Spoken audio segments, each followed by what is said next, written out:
తెలంగాణ అసెంబ్లీలో ఎమ్మెల్యే దానం నాగేందర్ గరం అయ్యారు. తనకు క్యాంప్ ఆఫీస్ కోసం స్థలం కేటాయించాలని కోరారు. అధికారులపై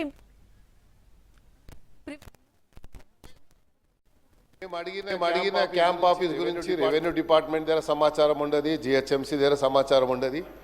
మా నియోజకవర్గంలో ఒక ఈద్గా గ్రౌండ్ ఉంది, రోడ్ నంబర్ 10లో ఈద్గా గ్రౌండ్ ఉంది అధ్యక్ష.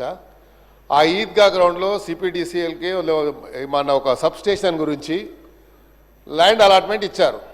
సబ్ స్టేషన్కు నేను లోకల్ ఎమ్మెల్యే ఉంటే నా నాలెడ్జ్ లేకుండా నేను ప్రివిలేజ్ నోటీస్ ఇస్తే కూడా యాక్షన్ తీసుకుంటారో లేదో అని చెప్పి మీది చెప్తా ఉన్నాను అధ్యక్ష.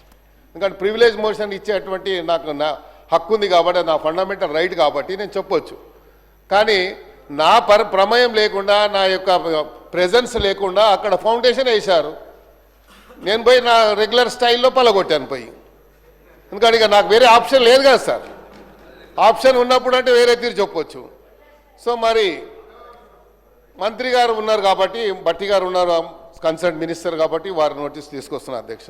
ఇది చాలా ప్రధానమైనటువంటి సమస్య కాబట్టి ఇమీడియట్గా యాక్షన్ తీసుకోవాలి. నోట్ అనేది అది రెగ్యులర్ ప్రాక్టీస్ అధ్యక్ష. నోట్ అంటే మాకు తెలుసు, నేను కూడా మంత్రిగా పనిచేశాను. నోట్ చేసుకుంటామంటాం, బయటికి పోయిన తర్వాత అది డస్ట్బిన్లో వేస్తాం ఆ పేపర్ తీసుకుపోయి.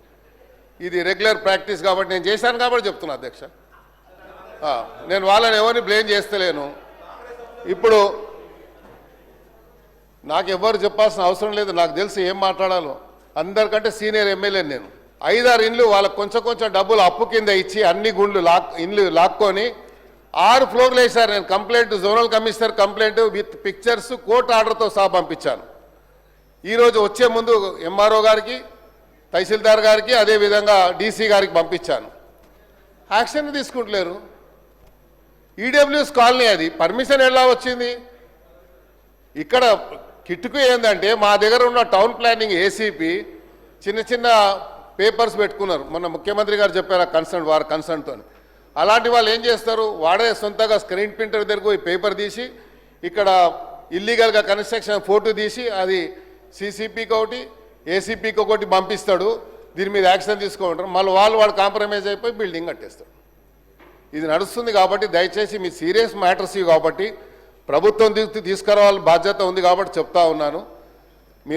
మీరు అదే నోట్ చేసుకుంటారు, రెగ్యులర్గా చెప్తారు కాబట్టి అది మీ ఇష్టం, నేనేం దాన్ని చెప్పలేను.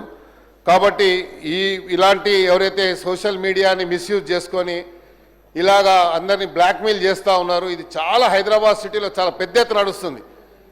బిల్డర్స్ని చేస్తున్నారు, అట్ ద సేమ్ టైం డిపార్ట్మెంట్లో ఉన్నటువంటి జిహెచ్ఎంసీ అధికారులు అయితే వణికిపోతారు వాళ్ళతో. ఎమ్మెల్యే ఫోన్ చేసినా, మినిస్టర్ ఫోన్ చేసినా భయపడదు. కానీ ఆ సోషల్ మీడియా వాడు ఒక ఫోన్ చేస్తే మాత్రం సార్ నేను యాక్షన్ తీసుకుంటా అంటాడు. ఇద్దరు కూర్చొని లావాదేవీ జరిగిపోతుంది.